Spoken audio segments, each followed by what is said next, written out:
In today's video, I'm going to teach you how to use Trello for getting things done. 5 minutes. Start by opening Trello and either signing up or logging in. Once you're in, create a new personal board. This board will become your command center, so give it a clear, motivating title, something that reminds you why the work matters and helps you jump back in quickly later. Before you create it, choose whether the board should be private or public. Private is the best default for personal productivity. Public is only useful if you intend to share your workflow or collaborate openly. Next, set up a series of lists that represent the stages of your workflow. For a getting things done approach, common choices are inbox for quick capture, next actions for tasks you can do soon, waiting for items blocked by others, projects for multi-step outcomes, someday or maybe for ideas to revisit, and done for completed items. Feel free to adjust names so they fit how you think and work. On this board, each card represents a single task or a small, actionable step of a bigger project. Keep cards focused and concrete. Start titles with strong verbs like draft, call, or review.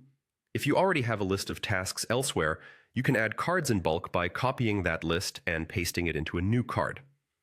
Trello will automatically split it into separate cards, which is a huge time saver. Click into any card to add more context.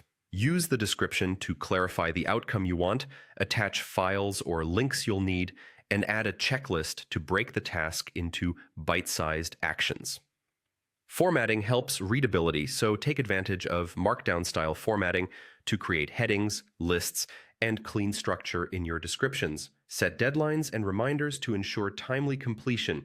Add a due date to each card, choose a reminder time that works for you, and let Trello nudge you before things slip. If you work best with time blocking, align due dates with your calendar so you see tasks in context. Finally, use color-coded labels to categorize tasks by priority, context, or project type.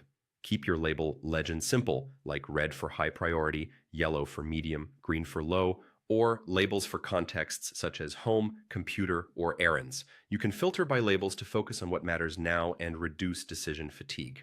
As you work, move cards from left to right through your lists. Do a quick daily review to triage new items into the right list, and a weekly sweep to clean up, reprioritize, and celebrate progress.